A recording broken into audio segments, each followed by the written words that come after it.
On today's The Wine Club, episode 3, we've got Sturdy, a 29-year-old skateboarder from Boscombe, Dorset. Spent most of his adult life trying to land every available skate trick or die trying. He's a runner also of a YouTube channel called Mush Life, which is skateboard related, and he can't wait to do more wonderful work within skateboarding. Let's get it. Who you guys working for? Who is this? It's SkateWine. Oh, beautiful. Did you say SkateWine? Yes, sir. Hello, podcast number 3, episode 3, and today we have Boscombe's finest, Michael Sturdy. Hello, Michael Sturdy. How is it? Dorset, we're in the house. Yeah, we've got the technical difficulties out of the way. First question to you, my friend. What would you describe yourself as if you were a wine bottle in a supermarket? How would I describe myself as a wine bottle in a supermarket? Oh, being from the Boscombe ends and being the most mushy dude ever. Do you ever remember Lambrini? Yes. I'd be like a bougie Lambrini bottle, but with like an extra, like, you know when you get like a bottle of gin that's kind of like almost hourglassy? Like, I didn't get it from Lidl, but I got it from Tesco. Like a Waitrose Lambrini. Mate, that is perfect. That is perfect.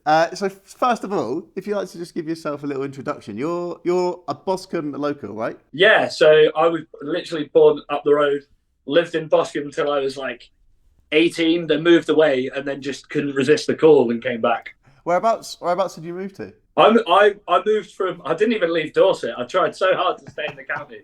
I moved from Boscombe to Dorchester. So I literally moved from like built up bit of Dorset to like rural Dorset. Like I was on the edge of like near where you guys like out towards like Yeovil and Somerset way over there, like right on the arse end of it. So were you in Dorchester when they had the skate park or not? Was there a skate park there? Yeah, so I moved to Dorch. So they built the skate park, and I think I moved to Dorch the summer after. I think it was built like kind of autumny winter.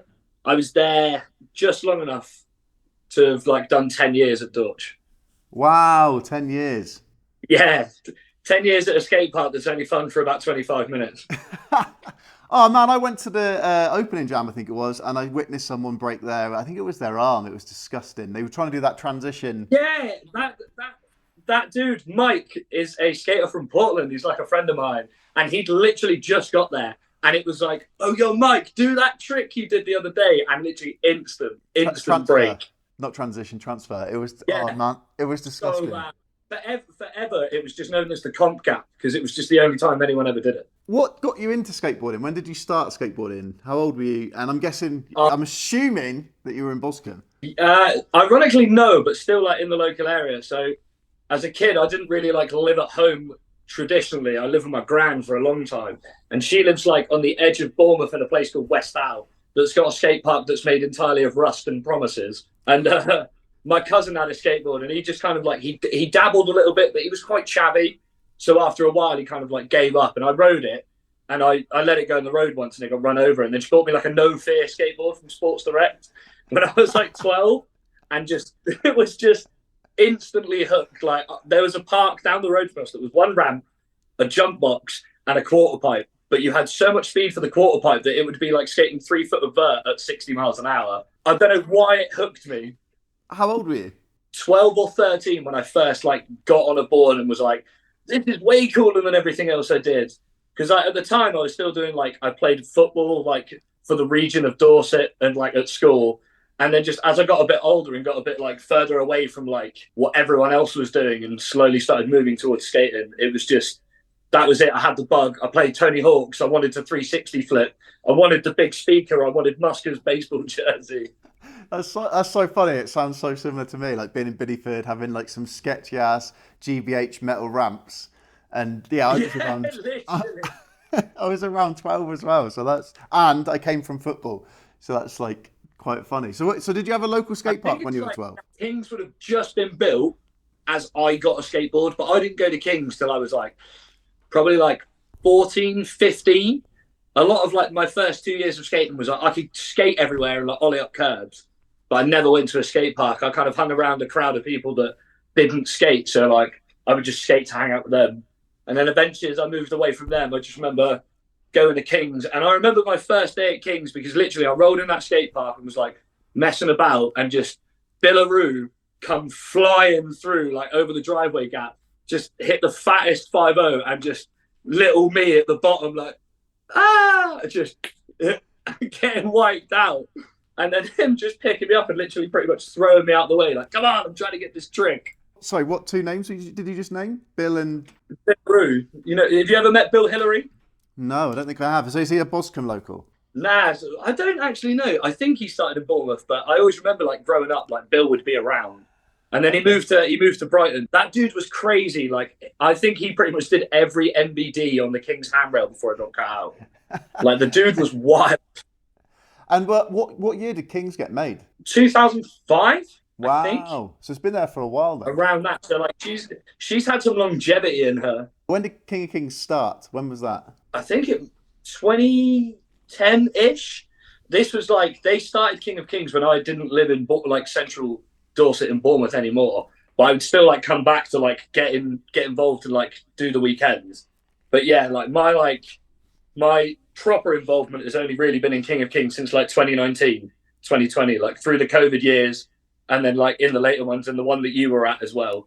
Okay. How did you get involved with King of Kings then? It's one of those, like, you grow up in the area. Like, I was really lucky that when I started skating, like Bummer and Craig and the people that I skated, like the generation above me, were just like the most accepting and brilliant dudes. And like over the years, you become like an external family.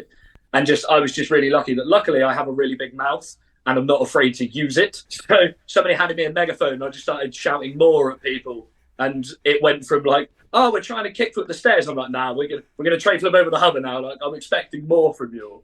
And it just, from that, yeah, I'm always happy to do stuff. We paint the park every year, so it's the best part of my year every year without fail. Yeah, King of Kings, I really enjoyed it when I went. And you said about the painting, how long does that take? Because I've seen the lead up to it. The promotional work is amazing, and the fact that you have to paint a whole skate park. There's a lot of people that do graffiti, and the paint they use is like really slippy, so you've obviously got the right paint. How long does it take? I think if we're going start to finish, it's like we raise the money for the paint between us. Like, our community pays for that park. Like, the council don't pay us. It's all self-raised and self-funded.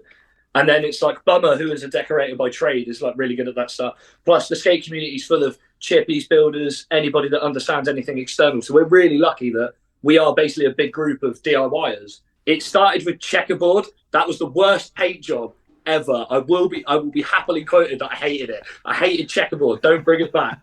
But every year since then, it's like, you know, it probably takes us 2 full weekends.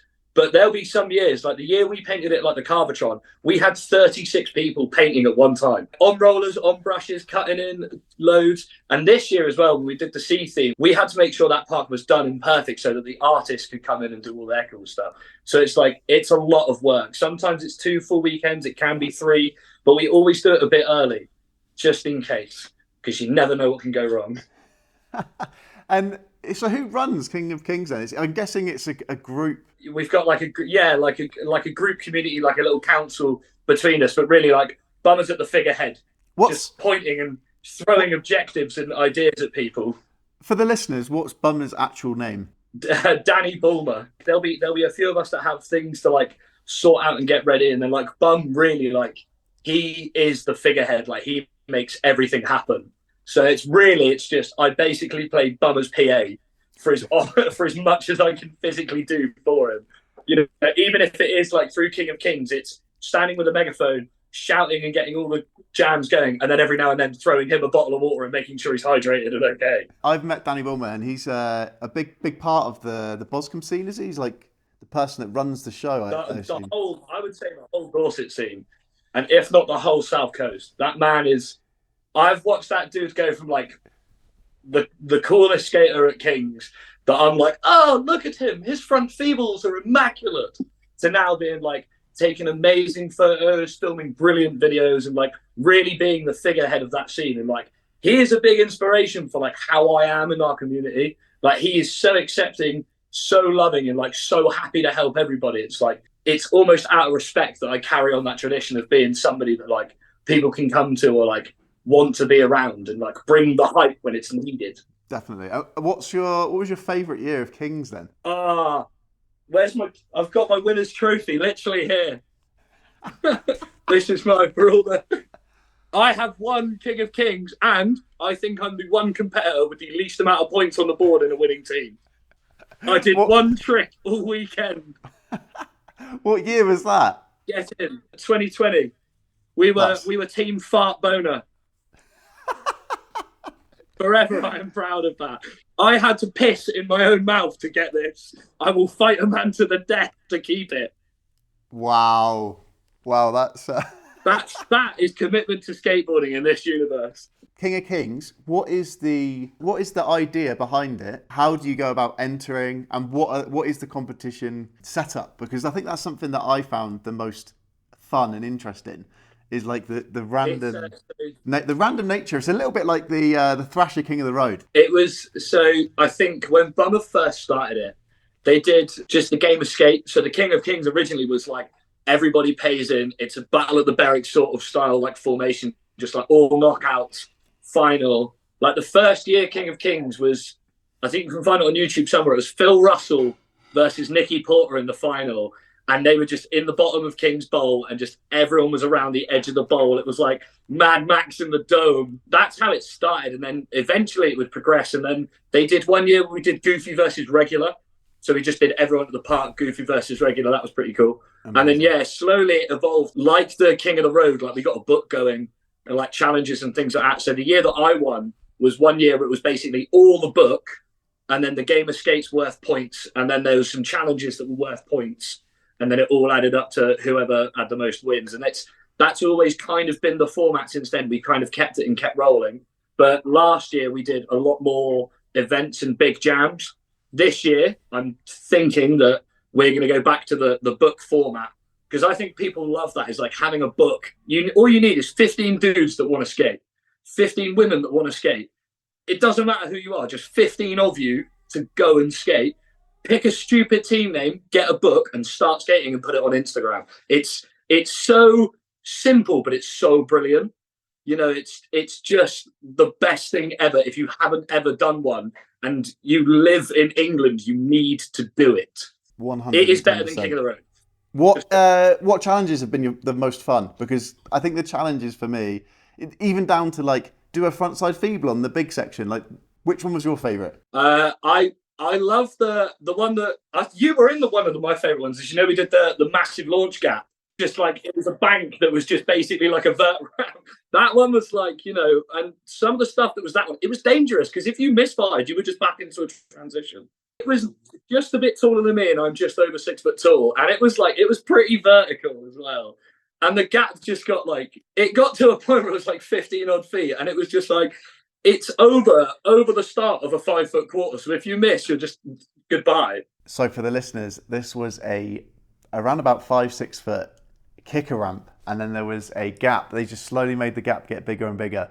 And Tim Alexander, I think he managed to make 15 feet in the end. I managed around 12 or 13, and then I remember my foot landing on the coping, just miss pushing on one of the final pushes, and my foot landed on the coping, and it hurt a lot. And that was when I was like, right, I'm not doing this anymore. This gap is humongous. And Tim Alexander took home number one, and I got second. And then I think my other favourite one was from last year's, was the all aboard, bloody hell, what are they called? Obstacle course.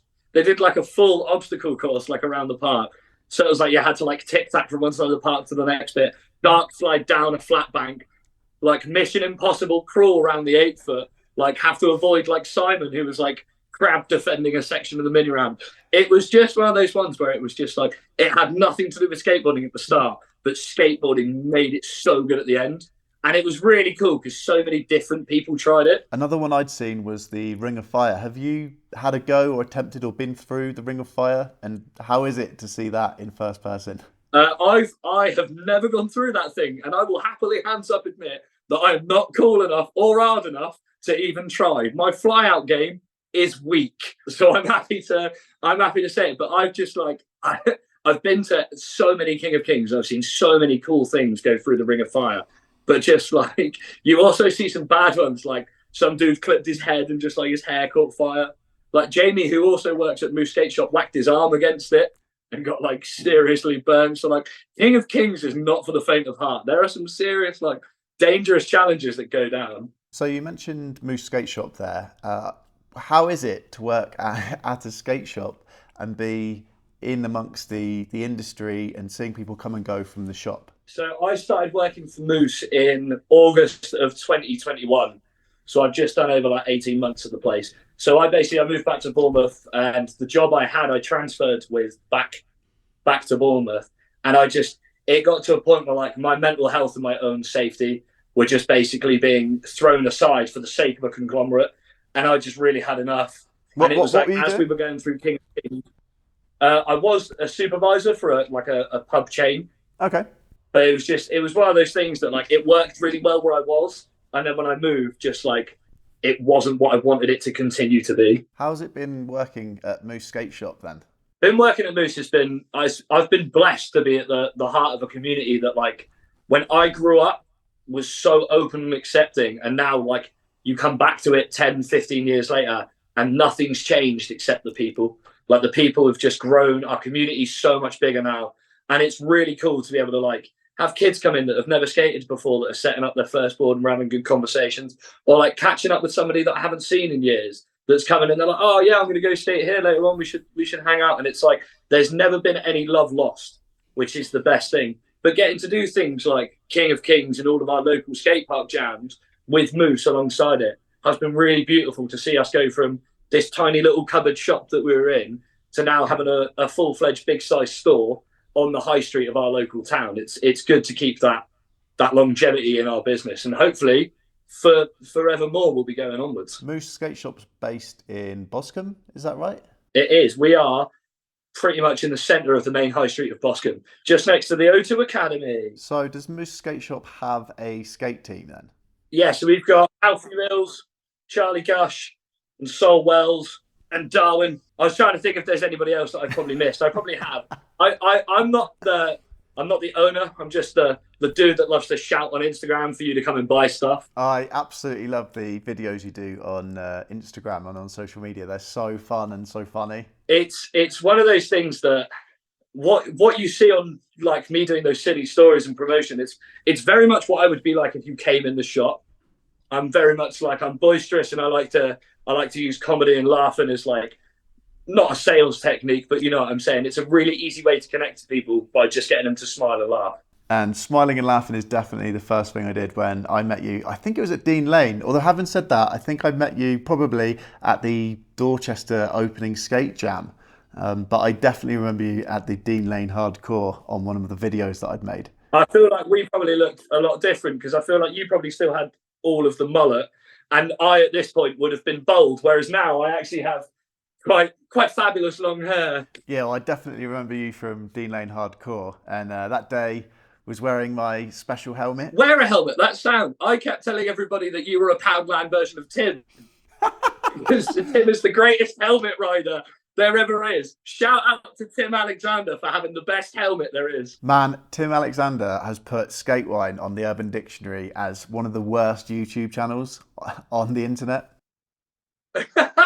I feel like secretly deep down, you and Tim are like best friends, and it's like a public rivalry that you keep up to keep yourselves like behind closed doors, your best mate. Being part of the Tony Hawk's Pro Skater game generation, what were your like favourite skaters growing up? Like who inspired you the most to like get into skateboarding?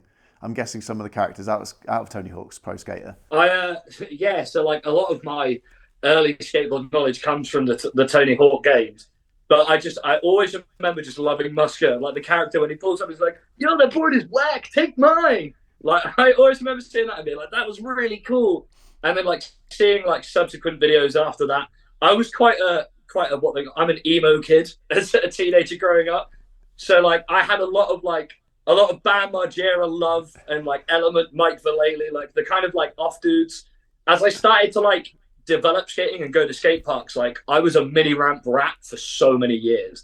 Like cheese and crackers, I will have that scene for scene tattooed on my chest if I have to one day, you know, almost round 3, flip sorry, stuff like that. But I was exposed to a lot more like USA and other world skateboarding And it wasn't until I started watching things like death, like the death videos, like Better Than Life was like one of the first UK videos I ever watched. And still to this day, I will say that young Ben Ramers is the best English skater at the time. He was so good. So yeah, things like that. And then it was like things like the Big Push and discovering about guys that were from like Bristol and London. Like a young Karan Gale blew my mind, like as a teen. Or like people like Mark Teabag Murray, who used to ride for iPath, like Scottish ramp destroyer who just like disappeared, and he was so good. Yeah, you mentioned Ben Ramers. I saw Ben Ramers at NAS Festival, and I think it was Lee Blackwell. It was like on a Sunday evening, and I believe Lee Blackwell was just shouting at him to like skate harder, and his skating was phenomenal. And I just remember being like, I want to skate that good. I want to skate mini ramp as good as Ben Ramers. I still to this day and used to get that feeling with certain skaters from like my community, like watching Alfie or like Gush rip now. Like, especially as like I taught Alfie to rock the fakie when he was 6 years old, and now he is 19, sponsored by Clown, and absolutely like really going from strength to strength in his career. Same with Charlie. I've known him from a very young age, and like being to see him now, like going on cool trips and really getting the recognition that they deserve. It's quite nice to be able to say that like I've spent a long time watching these guys grow up, and they're still some of my favourites. It's the same with Bummer. I saw Bummer do a blunt fakie once, and I was hooked. And the skate scene down there is incredible. I remember I first got to King of Kings. I think it was last year or the year before, and Charlie Gush straight up gave me a hug, had his arm around me for my, I think I was filming for the YouTube video, had his arm around me, his beard right next to me, and it was like during COVID as well, and I was like, oh my God, but like super friendly scene. Yeah, almost too friendly. But yeah, that's how it's always been, and how I think it will always be. But like I say to you, when I was growing up, like Bum and Louis and Craig Lovelace and like all the people that were above me were lovely and very welcoming. And it's like you earn your respect by just be nice to people. You're all united by riding around on a plank of wood. It's so unnecessary to beef whatever it is that you feel is not cool. But yeah, that's the thing. Like especially with King of Kings, like it's our event. And it's in honor of great people, and it's for great people. Like last year, I individually said hello to 373 people, like one after the other. Like Friday midday, I was there just doing laps around the park. Just how are we doing? Everybody ready? By the end of it, I was just so tired. I'd just been walking around shaking hands and kissing babies. It was hilarious, but it was like by the end of the day, I'm like, I need to breathe. With local ripper Alfie Mills now being on Clown skateboards, do you know, is there any background knowledge that you've got on Clown skateboards? I remember them when I was 14, and then they went on a hiatus. So do you know anything about their hiatus, or you know the general background of Clown skateboards? Massively. I don't know an awfully large amount about their hiatus, but I like yourself, I remember them like being around and then just suddenly no longer being around, and it was one of those ones that I did always kind of question. It was one of those things that was strange, but ever since they've come back, it's kind of like it's been a bit slow, but they're slowly growing and growing more and more, and it's quite nice to see, to be fair. And it's really cool that Tommy Fakiri at Back and Forth Prince, who is another Dorset absolute monster of a ripper, is doing their boards and things like that. So it's quite cool that they've got their fingers fruits. I've noticed recently with Clown Skateboards, they sent out a few boards with Gordy, and to Morocco, they gave, I think it was like 10 boards, or they gave them a package anyway, with Clown Skateboards to the community project they've got going on out in Morocco, which is really cool and really nice. So yeah, two of my friends, Ben and Sam, run a thing called Stop and Swap Day every year at King of Kings. So it's basically the opportunity, not at King of Kings, but at Kings. It's basically an opportunity to come down and swap out some gear and get some new stuff, especially for me as a kid that grew up not awfully poor, but not in a position to be able to spunk loads of money forever. Like I had to make wheels and trucks last. Like I could get one board a month maybe, you know, and it's the opportunity that they've put on, and fair play to them for doing it, where it's like they get hold of skate trucks, wheels, bearings, boards. They reach out to companies, they do prizes and jams on the day, and it's all for the community. And Clown last year donated, I think, 10 or 12 fresh boards just to be handed out and given to kids to get started. Yeah, that's awesome. A question I've just remembered is what changes, I asked Eddie Belvedere, what changes do you think you've seen most from when you started skateboarding to like skateboarding now?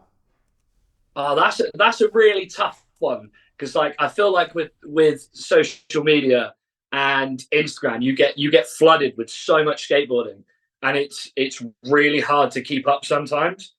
But I would say three people that I watch and I'm like, that was really goddamn cool. I want to try that, or like I like what they do. Jamie Platt, you got to shout Jamie Platt out. Dorset, born and bred, killed it and went pro for Polar. I also love Jamie's style. The dude is so smooth, you can't fight against it. So he's definitely up there. Another dude I follow, which is probably my controversial one, is Dan Corrigan. He's an American dude who does YouTube, but that's one of those like I like a YouTube status, so now I'm probably going to get hated in the comments, which is being what feels like a bit of a YouTube guy myself now that I have a channel. It's one of those strange connections. And then third, weirdly, Dom Henry, who skates for Cafe. He is just, there's something about his style and the way he like skates that just makes me like want to go and skate. Like I'll see him do flip 5 on a ledge, then he'll turn around and do a switch, and I'm like, I'm here for this kind of attitude. This is what I want. And before this interview, I checked out your YouTube. You've got about 600 subscribers now, 700 subscribers, and I wondered what your points of view on YouTube and social media and trying to break into the YouTube game, I guess you'd say. As of right now, I've just dropped an episode, so it would have just gone live like 5 o'clock English time right now. So ironically, hopefully, it's doing really well, and loads of people are watching it, and they're getting all the numbers. But it wasn't like I kind of planned to go into YouTube. It was kind of like I hurt my ankle and I couldn't skate, and I was spending loads of time going and just like filming random clips and like little bits, or like coming up with a concept and being like, oh Sam, let's do 10 tricks on this ledge or something like that. And it got to a point where I had so much built up footage and I didn't know what to do with it that it got cut up and made into like the first couple of episodes. And then I slowly got a bit more confident and started doing the whole like the camera turns around and now I'm almost a character. Don't look down too much. Try and say something funny, turn it around, film this trick. It's been a strange transition, but I have really enjoyed it. Like I skate with so many people in this community that are so good, so talented and so unrecognized. Or just like not even unrecognized, but just like not enough people know about them. Just to be able to be like, look at them. This is just them dicking around at the skate park on a Friday. And also we said some really funny shit. It's quite fun, but the algorithm, I hate it. Every day I look at numbers and I'm like, I'm not good enough yet. I just ignore the algorithm now and just hope for the best. Yeah, just I got to a point where I was just like, every number's just a number now. I don't care. I'm not like, I never started it to gain any kind of fame. It's always just been like, these are the dudes I skate with. Come on a session with us. Look at the stupid, crazy skateboarding they'll do just randomly because I point a phone at them and tell them to. Yeah, I find the YouTube algorithm. I have to say, I think that skateboarding and social media, loads of people find it really easy to hate on. But I love going on Instagram, going on YouTube, and just finding videos like yourself, and just finding niche little skate scenes that have got really, really solid videos. I think it's one of those things that, like, especially from that American influence, there's not a lot of English skateboarders that are doing that kind of thing that I'm doing, which is basically just like my phone is filming everybody skating, but at the same time you're basically listening to me watch them be really good at skating, and just you get the joy of being able to be on that session, because that's really kind of the whole idea from it. Was like, there's so many times where I want to go skate and I've missed out, and I feel like I'm like, but like there's something cool could have happened. But now it's like you can always be on those sessions because I'm spending 4 hours filming that session and then spending another 4 hours editing it and then putting it on YouTube for you to watch it. It's one of those things that I don't see a lot of people do it, but I really love how it is. I love that like connectivity, and that's kind of why I like the Dan Corrigan chat, because he really does, like, he talks to his audience, but it's also like, mate, this guy can flip back tail inward heel out. Let's watch this. Like, it's gonna be sick. How long does it take to edit? Editing takes so long. Oh, it depends entirely on the session. Like, there are some sessions where I've come home and it's like I've got an hour of footage, but it's like every trick's super fast in there, so I've got ages to chop up. And then there are some where it's like 4 hours, and it's like a slog to like scroll through it and find the points. And there are so many times where I'll go through and I'll end up getting stuck just watching the footage because I'm enjoying what's happening. And I'm like, oh, now I've got to go back 33 minutes and cut it all together. On average, probably like 2 to 3 hours an episode, like start to finish, cut it up, line it up, timeline, edit it. But yeah, I'm kind of lucky that I do it all from my phone. I need to get to a point where like I'll be like getting a computer and things this year. It's in the pipeline to get a camera and kind of upgrade the YouTube channel, because as fun as the style that I do it is, I'm very much in the mood to be doing things like scene videos and getting people to actually go and hit those streets and film those parts, because there are too many people in Dorset that don't have their names spread across England. And I, the loudest mush in the room, I'm here to tell you that Dorset is where skateboarding is at. Oh, that's amazing. Right, I am going to round up this podcast with some questions from Instagram, the Instagram world. Straight away, we've got L Mushagrams. There's a lot of mushes here. L Mushagram. Where does mush originate from? For me, there was like a group of lads at King's, like we would hang, and we used to call each other Mus. So it'd be like MUSS. And then for ages it would be Moose, which is kind of how like Moose Skate Shop like slowly became a thing. And it just slowly developed from like what it was to just, it was always the right Moose. And then just slowly it's added a H on the end. So basically we've gone to Boston where we've got some H. That's how mush started. Amazing. And it's a universal group. Everybody is mush. You know, you can't offend or upset anybody if we're all just mushes. That is that's a solid point. So straight away we've got. I get it. I said in Asda to like the checkout lady, like, cheers, merch.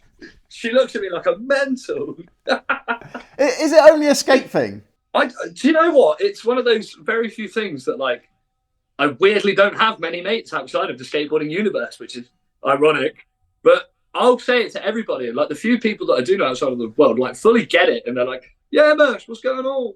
It's just mate, but Boscony. So straight away we've got El Mushagram's response, and it's what is it like to be ginger and see you next Tuesday at the same time? I feel like you can't be one without the other.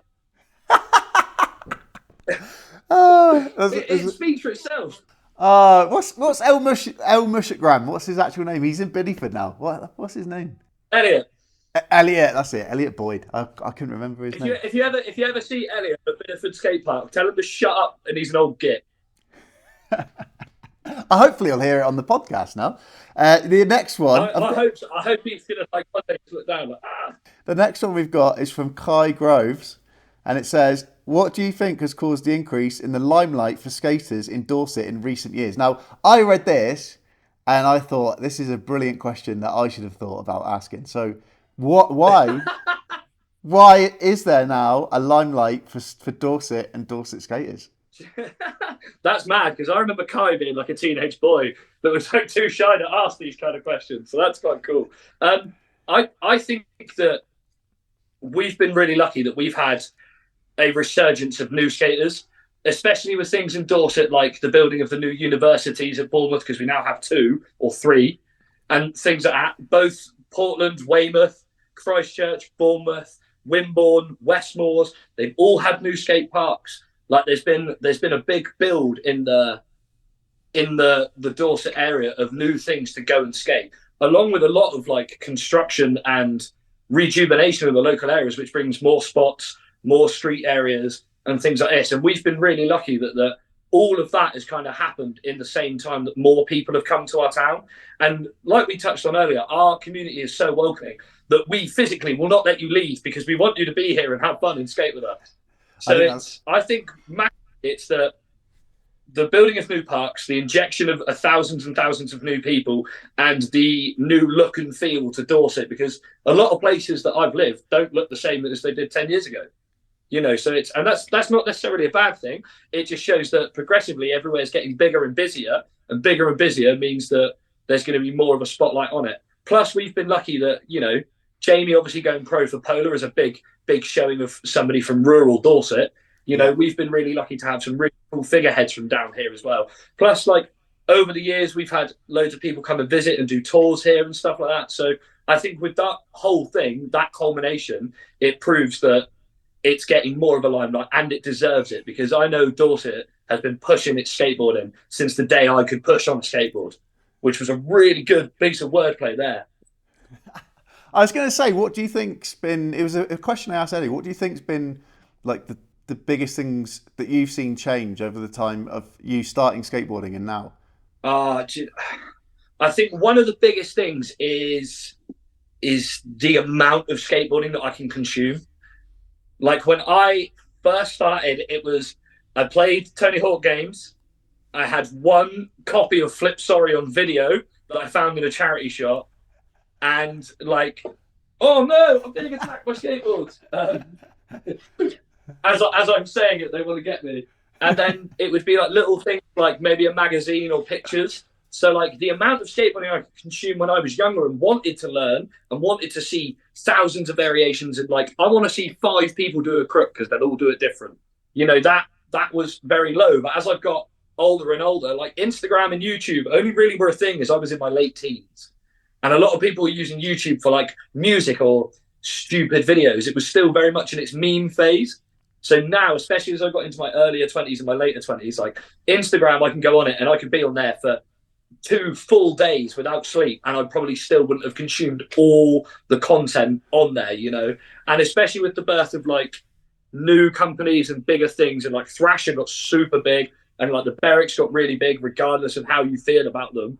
Like they're putting out content that's grown and is evolved, and slowly it gets to a point where like there's not a section of skateboarding you can't consume. Like you'll be able to find like a bucket ton of curb skating, and then vert, and then street, and then just rail, and then just flip tricks. There's so much nowadays that I think it's almost too much.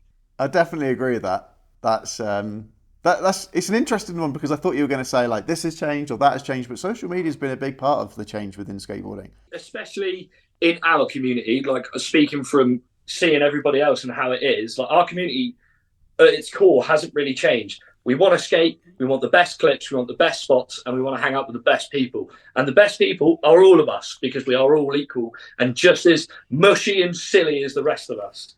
So realistically, at its core, not a lot has changed, but the outer shell has developed new sections and new ways to express yourself within skateboarding. Like you don't have to be like the most ridiculous tech skater. You can just be you, but do it in your own way, and that makes you different and stand out to, say, the next person along. The next question, Only Fractures. I'm assuming that you might know these people. Only Fractures has asked, you're making a new part for Dorset. Pick 5 skaters in the part. Now, again, a brilliant question. So happy that people are taking this seriously. So I'm filming 5 parts, and I've got to pick 5 skaters to film them. You're making a new video for Dorset, and you've got to pick 5 skaters. 5 skaters for parts, yeah. Someone's going to be offended. Someone's going to be offended. Everybody's going to be offended right now, and I hope that only the right people are offended. But I do know Only Fractures, and just to let you know that I hate you for asking this question, because I'm going to get hate for answering it. Right, number 1, Alfie Mills. Can't deny it. Sorry, I love Alfie. I need to see it. Number 2, Charlie Gush. Charlie is quite literally my son. Not literally physically, but he is my son. So that's 2. Number 3, a personal favourite of mine, Nick Anscombe. Rides for All Aboard. The dude has hella style, and he's one of my personal favourites. Number 4, Sam Grimes. One of my best mates, and slowly but surely will break into the scene and will show people what he is capable of. And finally, number 5, I would love and pray to Lords that it happens one day for Nicky Porter to film one more full part for Dorset. That would be my 5.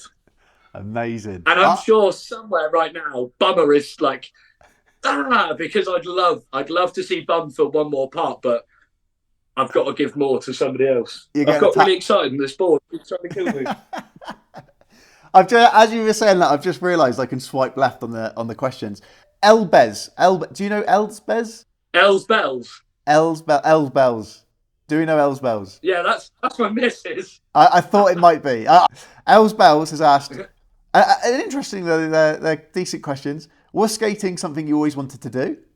Skateboarding was never in my limelight as a kid. It was never at the forefront of what I saw. My dad is super sporty, rugby, cricket, football. Went to a school where he was top of the class and everything for sport. So yeah, like it was never really at the forefront. And even as a kid, like video games wise, I didn't really play a lot of like anything other than really like FIFA or Pokemon. And I still play Pokemon now. Pokemon rules, live with it. It's so yeah, I never planned for it to happen, but I wouldn't have it any other way. If I could go back now, I wouldn't change it because it would still lead to me being on a board today.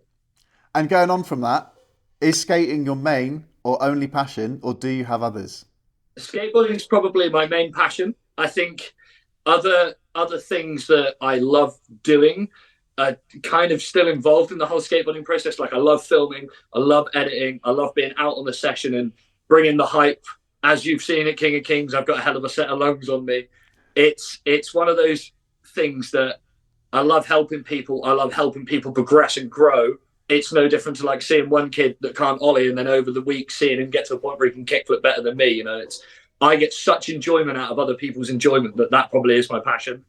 So no other hobbies? I video game. I play lots of video games. I like Pokemon. I'm pretty good at FIFA. If you want to play me at either, bring it on. FIFA tournaments with Sturdy. Oh mate, I would be so down for let's get all the YouTube skaters in England to have a FIFA tournament. Oh no, I don't play FIFA, so I get absolutely smashed at that. I feel like I'm probably the only one that does. I also like that your person that you might know said passions, and I have been picked up on saying hobbies, which if you've got any other hobbies, I thought was like normal, but apparently only your gran says it. So shout out to Trevor Johnson for saying that I sound like someone's gran when I say, have you got any other hobbies? But passions is a good one. Have you got any other passions? I say hobbies. What's wrong with hobbies? When you say like, do you have any other hobbies? It's like the old geezer is like, oh, I can play an occasional bit of table tennis and some Skittles. I think that's what he was getting at. So, would you want a career in filming like YouTube?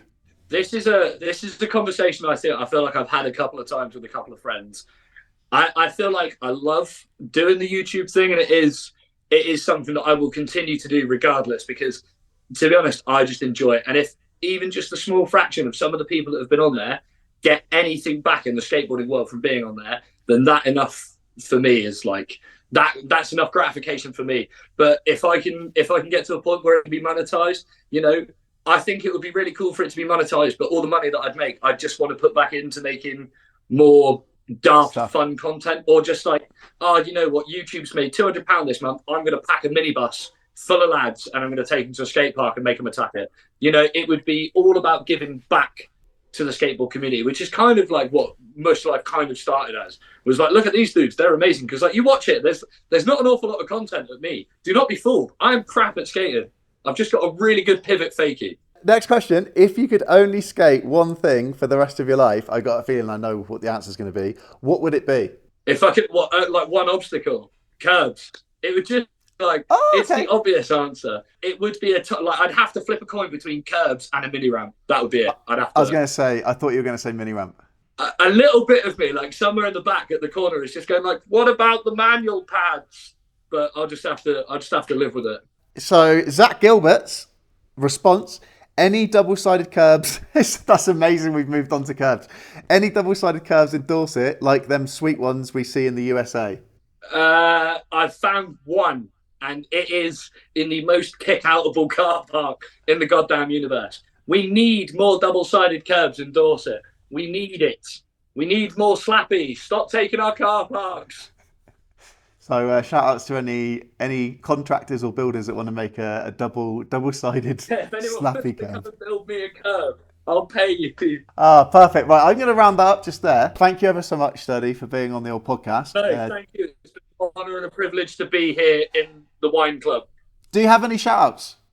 Shout out Moose Skate Shop. Shout out Dorset Mush. Shout out Kings Park Skate Park. Shout out Two Rivers Clips. Shout out Blistine SB. And shout out SkateWine.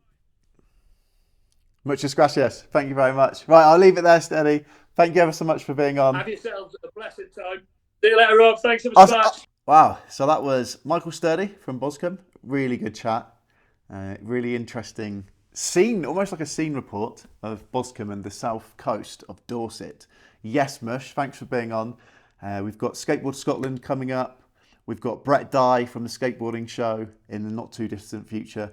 So stay tuned. If you haven't already, click the old follow buttons. We're now on Apple Podcasts, Amazon Music, Spotify, Anchor FM. Thank you ever so much for all the positive feedback so far, and tune in for the next one. Who you guys working for? Who is this? It's SkateWine. Oh, beautiful. Did you say SkateWine? Yes, sir.